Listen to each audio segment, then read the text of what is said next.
Boa noite pessoal, tudo bem? Sejam bem-vindos, né, a mais uma live para a gente falar um pouquinho sobre saúde digestiva, né? Tô trazendo aqui alguns temas bem interessantes, sempre tentando renovar algumas perguntas que as pessoas me fazem sobre os temas mais diversos possíveis, para que eu venha podendo agregar aqui para vocês e, né, só informações legais.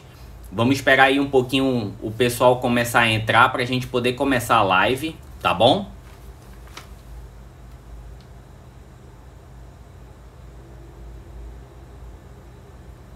Já vamos começar, deixa só o pessoal ir entrando, 2 minutinhos. Boa noite, Cacau, boa noite, Mônica. Se vocês tiverem dúvidas, olha, tem uma caixinha aqui, uma interrogação, vocês podem estar fazendo as perguntas ao vivo e aí eu vou estar respondendo ao longo dessa live, tá? Tem muita coisa interessante, eu separei aqui 8 dúvidas, né, de diversos assuntos. Então hoje eu vou falar um pouquinho sobre diarreia, vou falar sobre pancreatite, sobre o exame de endoscopia, que essa semana muitas pessoas me perguntando se era um exame arriscado, se era um exame complicado. Eu vou estar trazendo informações para vocês. Vi alguns casos essa semana de alguns pacientes que acabaram detectando o que nós chamamos de metaplasia intestinal, que é uma alteração que pode acontecer no estômago. E aí as pessoas muito preocupadas acabaram mandando esse questionamento. Eu vou explicar um pouco para vocês. Pessoal entrando, Gustavo, Aleda, Thalita, tem gente até de São Paulo aqui, a Thalita é de São Paulo, né, Thalita? Espero aí poder colaborar com vocês. Vou falar também sobre hérnia, né? Alguns pacientes perguntando se hérnia na virilha, hérnia inguinal, se realmente a gente precisa fazer a cirurgia. E um caso muito interessante que nós operamos ontem é um cisto no pâncreas, né? Também foi um achado, o paciente fez um exame de rotina, acabou detectando um cisto no pâncreas e aí teve que realizar a cirurgia. Então também vou comentar aqui com vocês quando que se deve operar esses cistos no pâncreas, tá bom? Então a gente vai começar, coloque suas dúvidas aqui, compartilha com os seus amigos, com pessoas que vocês sabem que tem algum problema da digestão, para que a gente possa estar sanando e ajudando as pessoas a terem mais saúde, a viverem com mais qualidade, né? A estar enfrentando às vezes um problema que a pessoa acha que nem tem solução e no final das contas é só o tratamento correto suficiente para resolver isso daí. Então vamos lá. A primeira pergunta que a gente vai responder, a paciente perguntou assim: doutor, eu tenho muita diarreia, o que pode ser isso? Então a primeira coisa que a gente tem que saber é quantas vezes a pessoa vai ao banheiro ao decorrer do dia, né? Existem pessoas que têm um trânsito intestinal mais acelerado, né? Vai 3, 4 vezes ao dia ao banheiro.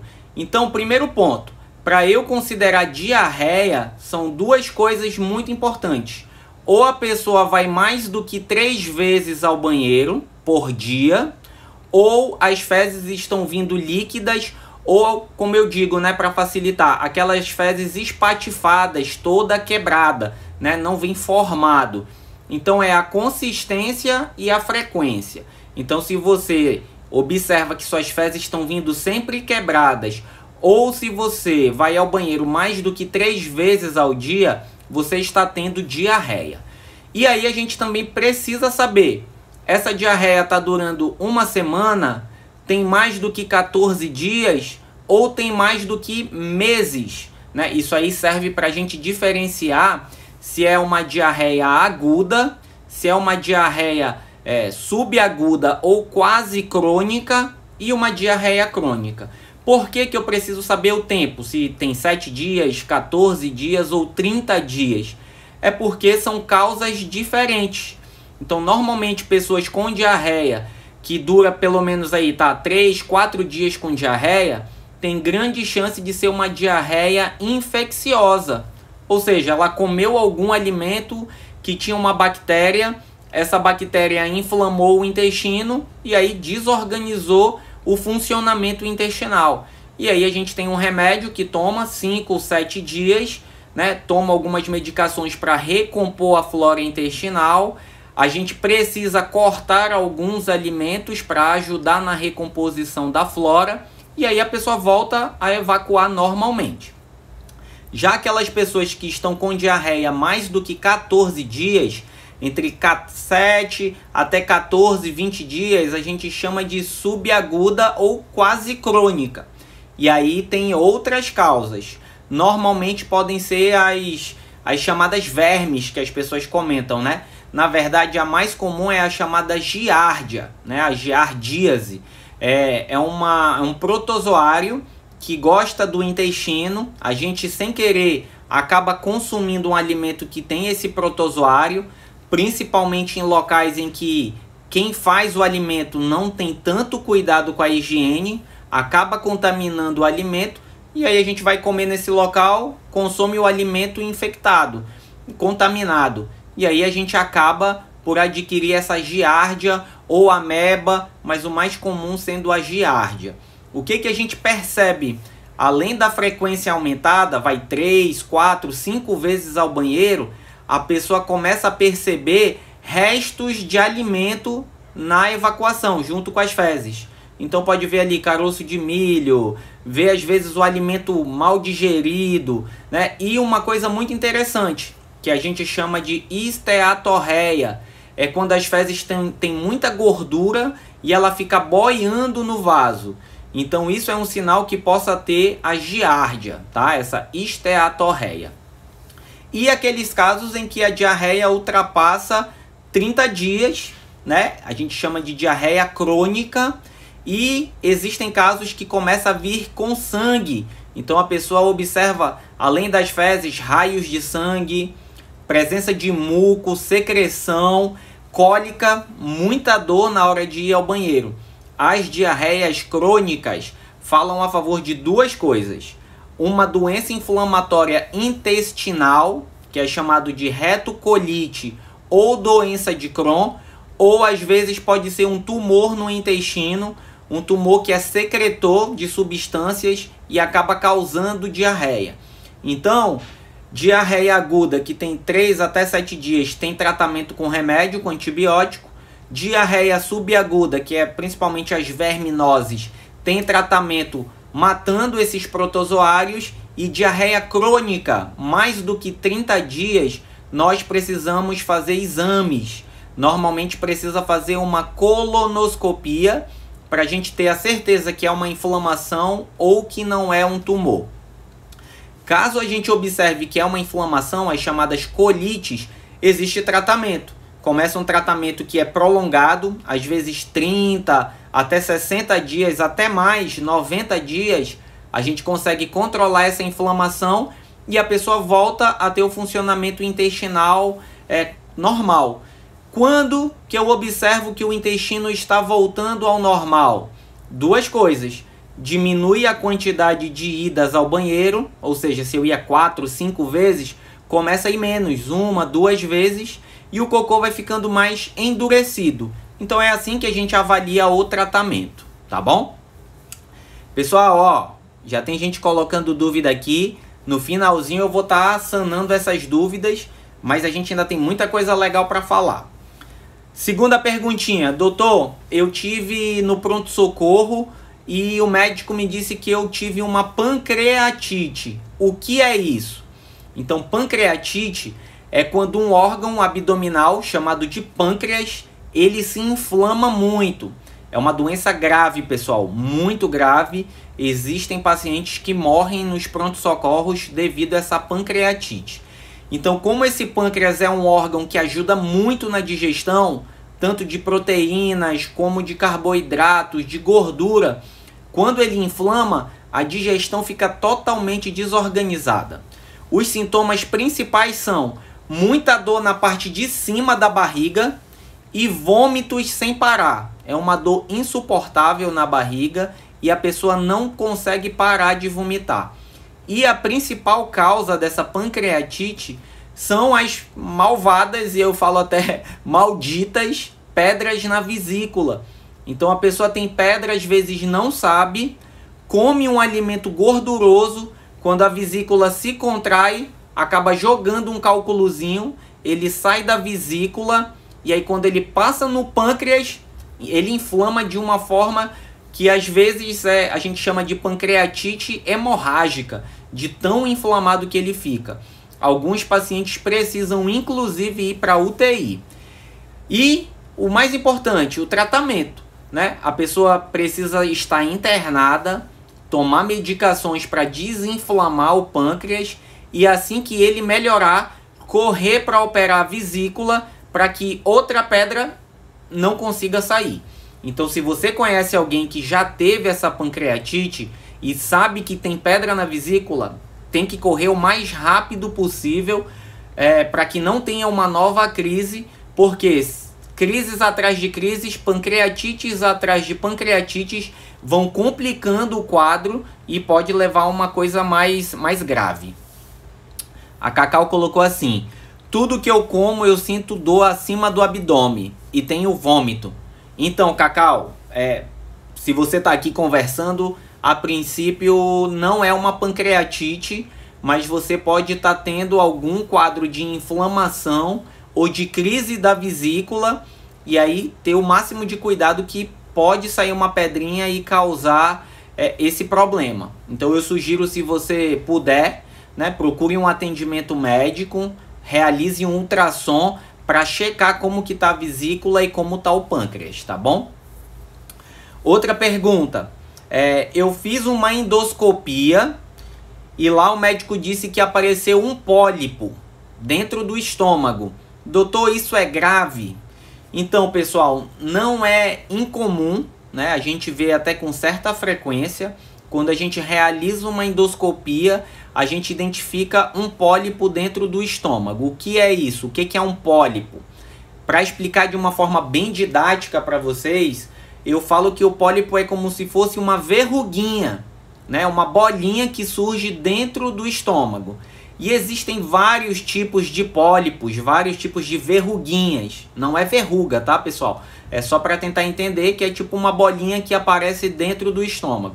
Existem muitos tipos, chamado hiperplásico, amartomatosos, adenomatosos, são nomes meio complicados. Mas a grande maioria são pólipos benignos, são pólipos do bem, são pólipos que surgem devido à inflamação do estômago e que quase raramente podem virar um câncer. Então, se você descobrir um pólipo, não precisa ficar desesperado, tá? Porque 90% até mais são benignos. Mas sempre deve remover esse pólipo e mandar para biópsia. E aí a biópsia vai falar se ele é esse hiperplásico, amartomatoso ou adenomatoso. Porque esse adenomatoso, se a gente deixa ele lá, se não remove, né? Porque tem casos que faz a endoscopia e o médico não remove o pólipo, deixa ele lá. Se na biópsia vier adenomatoso e a gente deixar lá dentro do estômago, em 5 a 10 anos, esse pólipo pode crescer e virar um tumor. Então, o cuidado que tem é o seguinte: o ideal é remover para a gente saber qual é o tipo. E aí, se for esse adenomatoso, né? Se você fez uma endoscopia, olhe lá sua biópsia, pólipo adenomatoso, tem que ficar de olho. Se ele não foi removido, tem que, né, daqui 6 meses, 1 ano, repetir a endoscopia para ver se ele ainda está lá e se aumentou de tamanho e, se possível, removê-lo, tá bom? Mas de antemão não tem que desesperar, achar que já é um câncer. Não, não se preocupem, 90% das vezes não é um câncer. O Enos colocou aqui, pólipos no intestino, 80% é benigno. Então, Enos, sim, a grande maioria dos pólipos no intestino também são benignos. Mas se na biópsia vier esse adenomatoso, ele também tem chance de virar um câncer no futuro, tá? Então, muito cuidado. Uma outra orientação, a gente falou de diarreia, né? Então, a gente falou de retocolite e falamos também de doença de Crohn. Os pacientes que têm retocolite e doença de Crohn, eles têm uma chance aumentada de virar, né, de surgir pólipos. Então, se você tem retocolite ou doença de Crohn, pode no exame de colonoscopia aparecer um pólipo e ele pode ser esse adenomatoso. E aí já tem que, na hora do exame, remover para ter certeza que não tinha nada de errado com ele. A Elva colocou aqui, ó, uma perguntinha, vamos ver. Eu tinha uma pedra na vesícula, agora fiz o exame e não tem mais a pedra. A doutora falou que a pedra saiu e podia estar em outro local, só que não sinto dor nenhuma. O que eu acho? Então, Elva, fica difícil, tá? O que eu te explico é o seguinte. O ultrassom, que é o exame que avalia bem a vesícula, ele depende muito de quem faz esse exame. Então eu já peguei, paciente fez o ultrassom numa boa clínica, com um bom profissional, ele teve muito cuidado, examinou bem direitinho, perdeu tempo lá fazendo ultrassom. Aí ele consegue ver cálculo. Mas hoje, é até uma crítica que eu faço, né, para alguns locais. As pessoas hoje gostam de ir em locais que é barato. E às vezes o barato sai caro. Paga muito barato no exame e o exame não tem qualidade. Então, acredito que alguns de vocês já foi numa clínica, fez o ultrassom não demorou 5 minutos. O médico passou lá rapidinho, não tem nada. E às vezes passa batido, ficou lá, tinha uma pedrinha e o médico laudou como se não tivesse. Então, pessoal, exame, consulta médica, tem que ir com pessoas que vocês confiem, que percam tempo examinando, que conversem com vocês, né? Eu tenho visto muito no consultório pacientes com doenças graves que passaram em outros locais que a consulta foi 5 minutos. Não dá tempo de examinar e de ver o que você tem. Então tem que ir num local com uma consulta de qualidade, um exame de qualidade, né? A gente tá tratando da nossa saúde, então não pode ser de qualquer jeito. Então, Elva, acontece isso. Às vezes você fez um ultrassom que foi bem feito e aí viu a pedra e você repetiu num lugar que talvez a pessoa não tivesse o cuidado devido. Então a minha sugestão é você fazer um novo ultrassom num bom local, num local confiável, tá bom? Outra perguntinha bem legal aqui. Doutor, minha mãe teve um câncer de intestino. Eu tenho um risco de ter um dia e em que idade eu preciso fazer o exame? Muito boa essa pergunta. Então, se na sua família, principalmente pai, mãe ou primos, né, de primeiro grau, se teve algum quadro de câncer de intestino, tem grande chance de ter um componente genético, ou seja, você pode ter também câncer intestinal. E aí o que eu preciso saber? Com que idade a pessoa da sua família teve câncer? Se essa pessoa teve acima dos 40 anos, por exemplo, se sua mãe teve um câncer de intestino com 42 anos, com 32 anos você precisa fazer uma colonoscopia. Mas se seu familiar teve um câncer de intestino depois dos 60 anos, você deve fazer a colonoscopia a partir dos 40, tá certo? Então, se o seu familiar teve um câncer jovem, 40, 45, 50 anos, a gente tem que fazer o exame 10 anos antes, tá? A gente tem que se antecipar ao problema. Se na sua família não tem histórico nenhum de câncer de intestino, aí você pode fazer a primeira colonoscopia depois dos 45 anos, tá certo? Vamos lá. Outra perguntinha. Doutor, a minha pedra só apareceu na colangiorressonância, não apareceu na ultrassom. Ótima pergunta. Então o que acontece? Como eu disse, o ultrassom depende de quem faz. Já a ressonância é um exame que você entra no aparelho, né? E a máquina que faz o exame. E aí ele é um exame muito específico, muito sensível e que realmente fecha o diagnóstico. Mas a gente não precisa fazer para todo mundo uma ressonância para saber se tem ou não a pedra. O ultrassom, muito bem feito, é um excelente exame. A gente só faz a ressonância quando tem dúvida se uma pedrinha saiu da vesícula, que aí realmente fica muito difícil de ver no ultrassom. Aí a ressonância consegue ver, tá bom? Mas não precisa fazer ressonância se você acha que tem uma pedra na vesícula. Um bom ultrassom já é muito, muito satisfatório. Vamos lá, pessoal. Mais dúvidas, ó, coloca aqui na caixinha que já eu vou responder. Vamos lá. A pergunta bem legal. Eu tive 3 pessoas que me perguntaram: doutor, eu fiz uma endoscopia e aí apareceu que o meu estômago estava muito inflamado. Só beber uma aguinha aqui, pessoal. O meu estômago estava muito inflamado. O doutor foi lá e tirou uma biópsia e no resultado veio falando assim: gastrite crônica ativa com metaplasia intestinal. E aí causou um alvoroço, né? Doutor, essa metaplasia é câncer, o que eu faço? Tem que operar? Então vamos lá. Tudo começa com uma inflamação do estômago. Então a gente primeiro investiga por que esse estômago está inflamando. Será se é a alimentação ou será se tem uma bactéria lá no estômago, né, a chamada H. pylori, que está causando essa inflamação? Normalmente essa metaplasia, quem causa é a bactéria H. pylori. Ela começa a inflamar a parede do estômago, né, vai evoluindo com uma gastrite, aí chega nesse quadro, uma gastrite crônica, ou seja, um estômago que está inflamado há mais do que 3, 6 meses. E aí a célula do estômago, né, a célulazinha que está lá dentro do estômago, ela começa a se modificar, porque ela tenta se proteger da inflamação.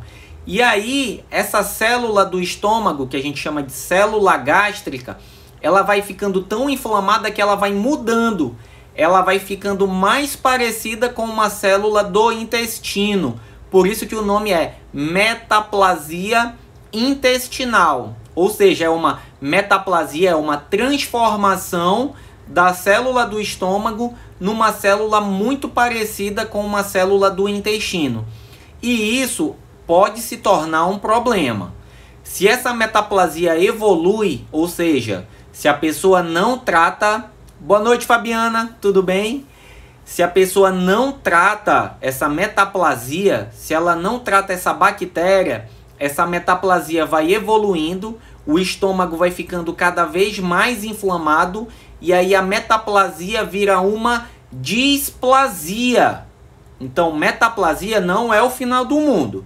Se você trata a bactéria, se você trata a gastrite, o estômago pode se regenerar, se recuperar e essa metaplasia sumir e o problema ficar resolvido. Mas se você não trata, se você não acompanha, essa metaplasia vira uma displasia. Essa palavra dis significa diferente. Ou seja, ali a célula ela já está desorganizada. E aí ela começa a se proliferar, uma célula alterada começa a se proliferar, aí ela evolui. Displasia leve para displasia moderada, para displasia grave, e aí vira um câncer. Então o normal, pessoal, é assim: gastrite, depois metaplasia, depois displasia leve, displasia moderada, displasia grave, câncer. Então a metaplasia é um além da gastrite. Significa que a pessoa está com uma gastrite grave, que tem que tratar. Se não tratar, vai evoluindo para displasia e em 5 anos vira um câncer no estômago. Então, se você descobriu essa metaplasia, não tem que se desesperar, vou morrer, tenho câncer, nada disso. Você tem que procurar o médico, um especialista, começar um tratamento rigoroso, bem correto, repetir uma endoscopia com alguns meses para ter certeza que resolveu o problema, tá certo? Então tem solução ainda e precisa acompanhar. Vamos lá, o Allen tá perguntando aqui onde eu atendo. No finalzinho eu vou falar para vocês onde fica meu consultório. Todo mundo tá convidado para ir fazer uma avaliação lá comigo. Vamos lá. Doutor, como que é o exame de endoscopia? Ele é um exame que tem risco, né? Isso é fundamental eu falar, porque eu recebo uma enxurrada de pessoas querendo fazer endoscopia e às vezes não tem necessidade. Endoscopia, pessoal, não é um examezinho simples que faz em qualquer lugar, tranquilo, não é assim. Então, endoscopia é um exame invasivo. A gente introduz um aparelho pela boca, desce pela garganta, vai até no estômago. É um exame excelente. Eu consigo ver todo o tubo, a garganta, chamado de esôfago, vejo todo o estômago e vejo o início do intestino. Mas o exame de endoscopia ele deve ser realizado em pessoas que precisam fazer. Então, quem que precisa fazer uma endoscopia? Pessoas que têm pelo menos acima de 20 anos, que vem tendo muita dor que não melhora com tratamento, pessoas que estão perdendo peso, pessoas que têm um refluxo incontrolável, pessoas que tudo que come, né, passa mal, pessoas que têm histórico de câncer na família, pessoas que estão com anemia. São essas as indicações para fazer uma endoscopia. Não é simplesmente, eu quero fazer uma endoscopia, que eu acho que eu tenho gastrite, eu acho que eu tenho um refluxo e quer fazer uma endoscopia. Não é assim. O exame tem que ser indicado, tá? E aí, em relação ao risco, tem risco? Todo exame, todo procedimento que é invasivo tem risco. Então eu sempre alerto, que nem eu falei do ultrassom. Não adianta ir fazer um ultrassom em qualquer lugar achando que, né, que é um bom exame. Não, tem que ser feito num local confiável. A mesma coisa em endoscopia. Hoje a gente tem pela cidade vários locais fazendo endoscopia, em locais que às vezes é totalmente inadequado, né? A parte de higiene, né, totalmente descuidada. Às vezes profissionais que não são habilitados, né? Eu já soube de casos assim. Local que não tem um anestesista acompanhando o exame. Então tudo isso vai dar risco, né? Você vai estar submetendo a sua vida em um local para um profissional que talvez não seja habilitado para aquilo e não tenha o anestesista, que é um profissional essencial para realizar o exame. É esse profissional que vai fazer você dormir, que vai fazer você não sentir dor para realizar o exame. Então, endoscopia tem risco, tanto em mãos boas, em pessoas habilitadas, como em pessoas, né, que não treinaram.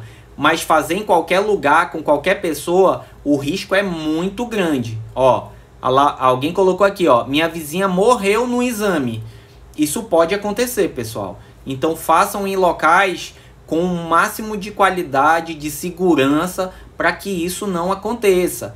Não vão pelo barato, né? O barato sai caro às vezes, né? Tem local que cobra muito barato, mas não tem qualidade, não tem anestesista, não tem higiene correta, né? Isso aí pode acabar levando uma bactéria para o seu estômago, causando uma infecção. Então, é um exame que tem risco. Então, façam em mãos habilitadas. Quais são os principais riscos da endoscopia? É o médico, na hora de passar o aparelho, forçar muito, né? Então, locais que fazem sem anestesia. Às vezes a pessoa, né, não consegue engolir o aparelho. E na hora de forçar, pode fazer uma perfuração do esôfago, né? Pode fazer um sangramento. Tudo isso são complicações. Então tem que ter muito cuidado aonde se faz. E se for feito num bom local, com um bom profissional, com um anestesista, é uma experiência que é bem diferente do que a maioria imagina. Não sente dor, nem lembra que fez o exame, transcorre tudo de forma, sabe, bem tranquila. Então tem tudo para dar certo num bom local, tá bom? Vamos lá, ó. Dúvidas, coloquem aqui. Tem um coraçãozinho aí, vocês podem apertar, que aí a gente consegue atingir mais pessoas, né, para estar divulgando essas informações que eu tenho certeza são muito valiosas, né? Isso aqui é praticamente uma consulta, né, para todos vocês sobre vários problemas de saúde. Tenho certeza que muitos conhecem pessoas com esses problemas e isso aqui a gente vai estar ajudando bastante, muito a população. Doutor, eu tenho uma hérnia na virilha, né? Eu tenho que operar. Então, o que é hérnia, né? Hérnia são orifícios, são buracos que podem surgir nos músculos do abdômen, tanto na frente do abdômen quanto atrás, tá? Nos dois locais podem surgir. Tanto de nascença, tem pessoas que nascem com esses buraquinhos nos músculos, ou pode ser adquirido. São aquelas pessoas que trabalham muito, que carregam muito peso, pessoas que gostam de exercícios pesados. O fato de ficar fazendo muito esforço força o músculo e esses buraquinhos vão surgindo e vão aumentando. Então, hérnias são orifícios, são buracos nos músculos. Esse buraquinho pode ser muito pequeno e a pessoa não sentir nada, mas às vezes o buraquinho é pequenininho, um buraquinho, ele vai aumentando ao longo dos anos devido ao esforço. E aí qual é o cuidado? Esse anel, esse buraco pode ficar tão grande que o intestino começa a querer entrar. E aí está o risco, pessoal. Se o intestino entra dentro desse buraco, ele pode ficar preso. É o que a gente chama de hérnia encarcerada. Isso é muito grave. O intestino pode entrar, ficar preso, acontecer uma torção do intestino e aí a pessoa tem que ser operada de urgência. Tem que ir para o pronto-socorro, corrigir a hérnia. Às vezes tem que até tirar um pedaço do intestino porque ele entrou em sofrimento. Então, se você descobre uma hérnia, tem que operar. Infelizmente, a gente não tem um remédio para fazer esse músculo voltar ao normal, fechar esse orifício. Então, a cirurgia, o que nós fazemos? Nós colocamos o intestino no lugar, a gente fecha esse buraco, esse anel, e colocamos uma tela. Essa tela faz um reforço do músculo e diminui muito a chance de voltar. Então, se você detectou uma hérnia, pode ser no umbigo, pode ser na virilha. Temos umas hérnias graves e raras, são nas costas. Tem que operar, corrigir esse músculo e botar uma tela. Hoje, nós podemos realizar essa cirurgia tanto por vídeo, que são furinhos, como aberta, com um cortezinho. O benefício é praticamente o mesmo, porque vai corrigir o problema, vai colocar a tela e vai diminuir a chance dessa hérnia voltar no futuro, tá?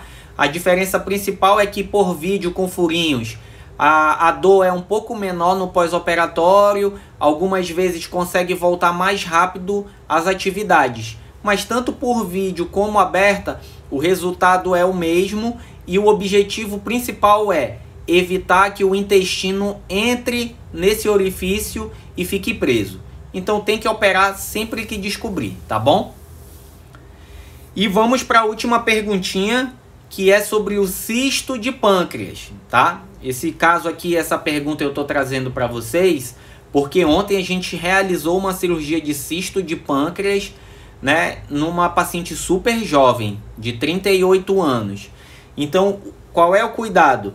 Muitas vezes você não sente nada, faz um ultrassom, né, de rotina, principalmente as mulheres, né? Eu falo sempre das mulheres, porque mulher se cuida.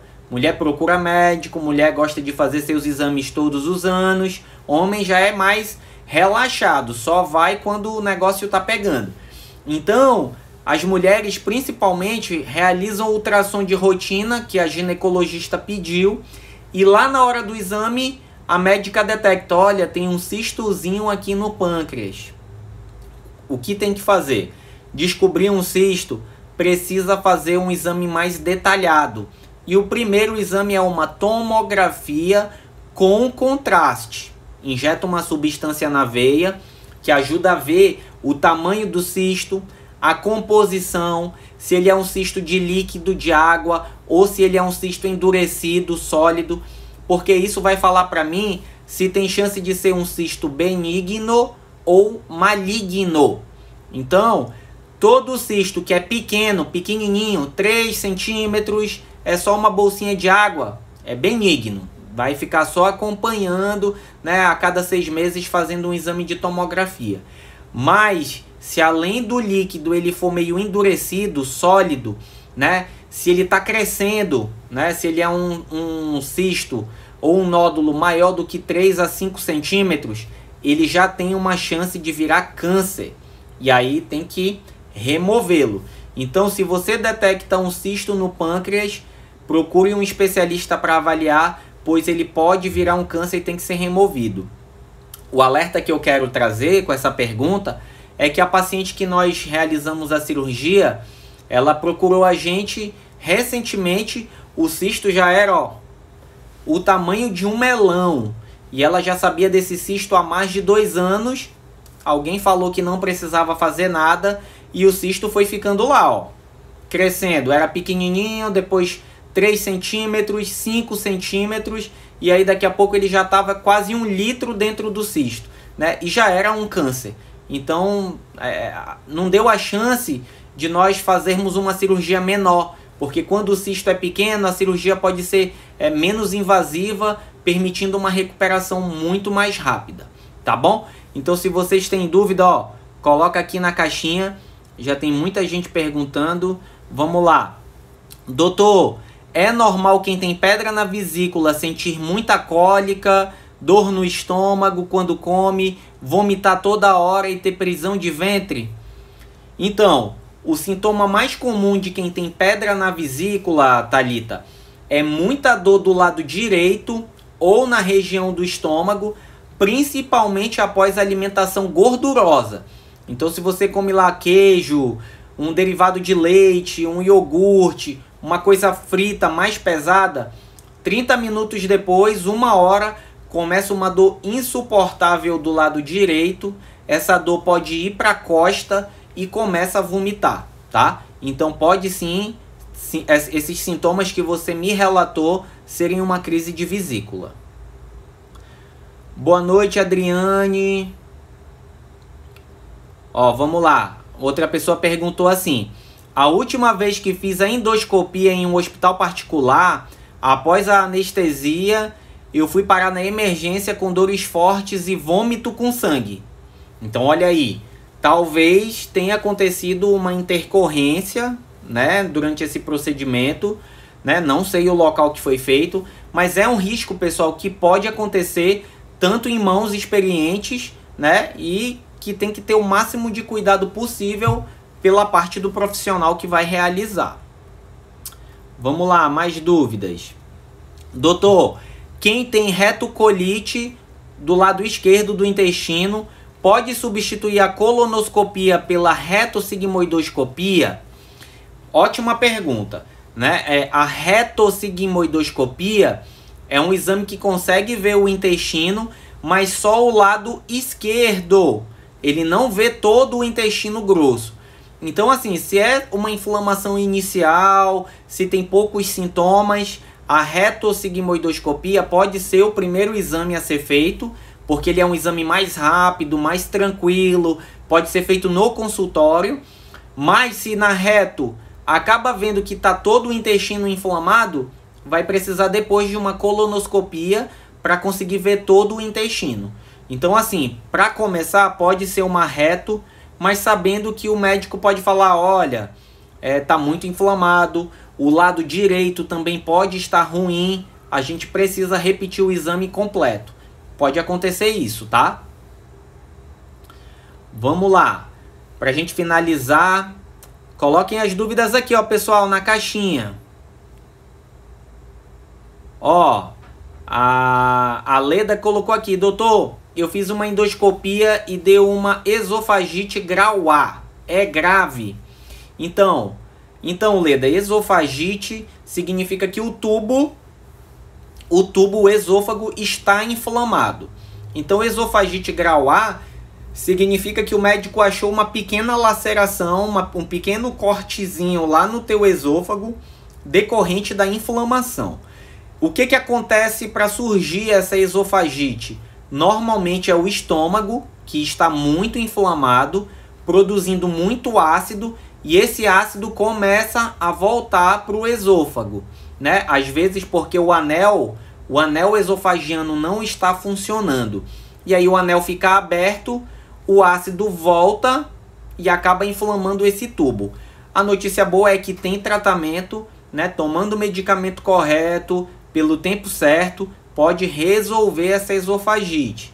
Mas se não melhorar, você também pode ser uma candidata no futuro, se não fizer o tratamento certo, se não resolver essa esofagite com medicação, precisar de uma cirurgia de refluxo.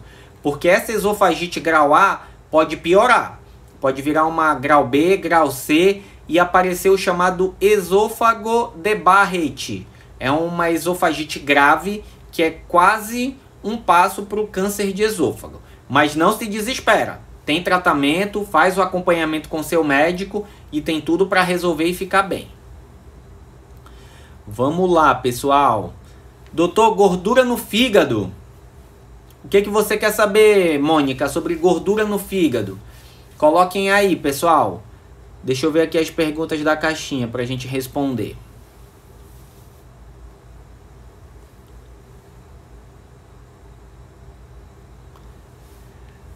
A Cacau colocou assim: doutor, eu fiz a cirurgia de hérnia de hiato, mas eu tenho sentido muitas dores novamente. Qual seria o motivo? Ótima pergunta. Então, assim, a cirurgia de refluxo é uma excelente cirurgia para controlar os sintomas. Ou seja, a pessoa que toma muito remédio para o esôfago, para o estômago, para o refluxo, com a cirurgia, ela tem grande chance de tirar os remédios, não ter mais sintomas. Mas o que nós temos visto? Os pacientes ficam tão bem que eles passam a comer muito, começam a engordar. E o fato de comer muito acaba enchendo o estômago. Esse estômago enchendo de alimento, ele pode forçar a cirurgia. Porque na cirurgia de refluxo, nós fazemos uma válvula no estômago. E aí quando a pessoa começa a comer muito, engordar, a válvula pode afrouxar, tá bom, Cacau? Então tem que fazer uma nova endoscopia para ver se essa válvula ainda está funcionando. Existem casos que rompe toda a válvula e simplesmente some a cirurgia. Então depois que opera não é comer o que quiser não, pessoal. Depois que faz a cirurgia do refluxo, tem que manter o peso equilibrado, uma alimentação correta, para que tenha qualidade de vida, tá bom? Vamos lá, deixa eu ver mais dúvidas. Alguém perguntou assim: doutor, se minhas fezes estiverem espatifadas e só vou ao banheiro 2 vezes ao dia. Então, se o seu cocô é mais mole e você vai 2 vezes ao dia, duas coisas podem ser. Ou você está comendo muita fibra, que é um bom sinal, e o seu intestino está funcionando muito bem e você está indo 2 vezes ao banheiro por dia. Isso pode significar que é um ótimo intestino, tá bom?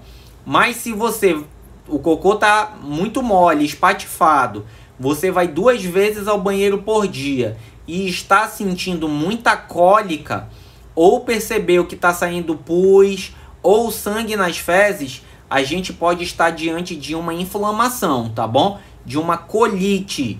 Então, se é 2 vezes bem molinho, tá excelente. Mas se é 2 vezes molinho, com muita cólica, pode ter um problema aí. Mais dúvidas, pessoal? Vamos lá. A gente também tem que deixar dúvida para a semana que vem, né? Senão a gente não vai ter assunto. Então, assim, quero agradecer a presença de vocês. 20 pessoas desde o início, tá muito bom. São 20 pessoas que estão sabendo muitas informações legais que eu deixei aqui. Então, compartilhem com os seus familiares, compartilhem com seus amigos, né? Toda quarta-feira, às 20 horas, eu vou estar aqui tirando dúvidas de vocês sobre problemas da digestão, né? Pâncreas, intestino, hérnia, tudo que a minha especialidade abrange, eu vou estar trazendo de informações para vocês. Todas as dúvidas que surgirem, vocês podem me mandar por direct, né? lá na bio também do meu Instagram tem uns telefones de contato. Vocês podem estar mandando WhatsApp, podem estar tirando dúvidas por lá. Às vezes eu não consigo responder rápido, porque eu tenho minhas atribulações do dia a dia, tem cirurgia, tem consulta, tenho uma família também. Então às vezes eu demoro um pouco, mas eu respondo todo mundo. Então se vocês têm dúvida, podem pesquisar lá. Quem quiser uma avaliação, né, ir lá no meu consultório, tem o número também lá no meu Instagram. Vocês podem mandar mensagem e aí eu passo o endereço, né? Eu atendo hoje em 2 lugares, né? No meu próprio consultório, que fica aqui em Manaus, no edifício The Office, né? Hoje eu trabalho com consulta a hora marcada. Então você chega lá, ó, 10, 15 minutinhos antes da consulta. Não fica esperando aquele monte de gente para ser atendido.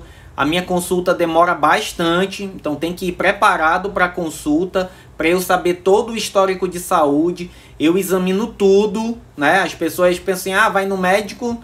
Eu até me surpreendo, que às vezes fala, doutor, o senhor vai me examinar? Falei, mas como que não examina, né?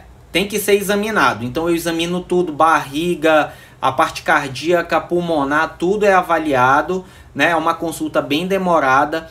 É um local totalmente preparado para receber vocês. Então sintam-se à vontade. Se você tem um problema de saúde, quer uma avaliação ou tem algum familiar, vai ser uma honra poder ajudá-los. E se tiver dúvida, não deixem de colocar. Todos os dias eu estou colocando um caso clínico, né, que eu tenho certeza que vocês vão se identificar com alguém que teve um problema parecido, né? Essa semana eu já botei um caso ontem muito interessante sobre anemia.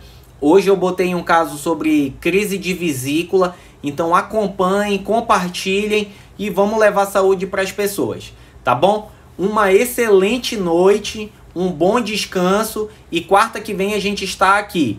Se tiverem dúvidas podem mandar por direct ou pelo WhatsApp, tá bom, pessoal? Um ótimo descanso, que amanhã seja um dia muito proveitoso e estamos aqui para ajudar todo mundo. Boa noite, pessoal!